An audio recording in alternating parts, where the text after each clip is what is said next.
Thank you to 717. And looking ahead now, as Coin 6 and Portland CW are ready to light the night next month, our community partner, the Leukemia and Lymphoma Society of Oregon and Southwest Washington, are gearing up for a rebrand. Yeah, they will now be known as Blood Cancer United, but the name is changing while the mission still remains the same. Here to talk about it this morning is local board member Tommy Schroeder.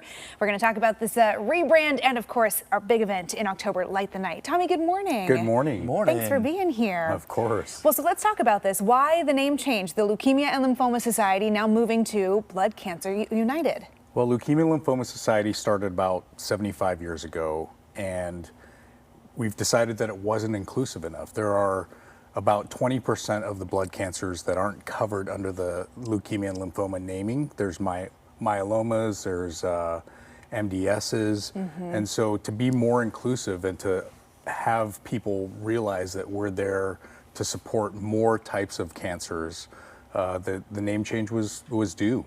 Does this change the mission in any way, or are you doing what you've always been doing regardless of the name change? Not at all. There's no change in the services that we'll provide. We're there for advocacy, we're there for patient services, for research, all of that still stays the same. Well, it's interesting too, you think about moving to this kind of umbrella of Blood Cancer United also takes away maybe the misconception that these treatments are siloed, because a lot of this research has applied not just to different types of blood cancer, but other types of other cancers as well. Absolutely. The reach that Blood Cancer United has extends well beyond just blood cancers. The funding for research that we're able to accomplish progresses so many more treatments through the FDA and past clinical trials than just blood cancers. And Tommy, you're a firefighter, so I know this is a personal cause for you as well. We have seen, unfortunately, a tough relationship here with our first responders and blood cancers. Absolutely. It used to be that the numbers showed that cardiac was our number one line of duty death statistic, and now it's definitely cancer, and blood cancers are among the higher numbers of that.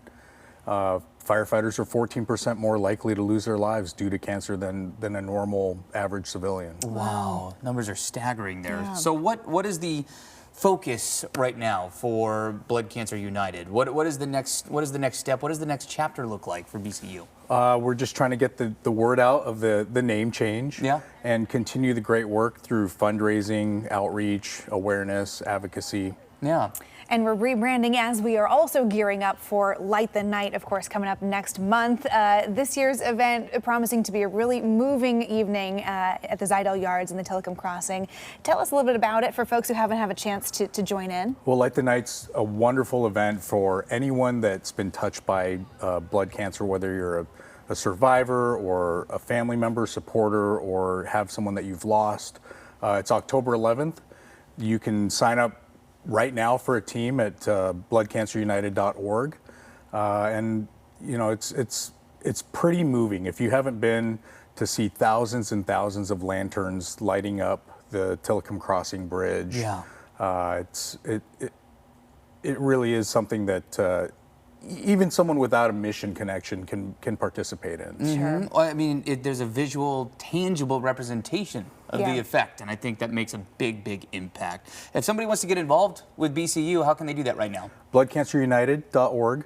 You can put your zip code in, and they'll connect you with the closest campaigns. Great. Excellent. And of course, we'll have some of that info on coin.com as well. Tommy, thanks for being here this morning. Thank you. We appreciate for your having time. us. And if you want to learn more about Blood Cancer United and this year's Light the Night, again, it is Saturday, October 11th at 5 p.m. at the Zidell Yards in the South Waterfront.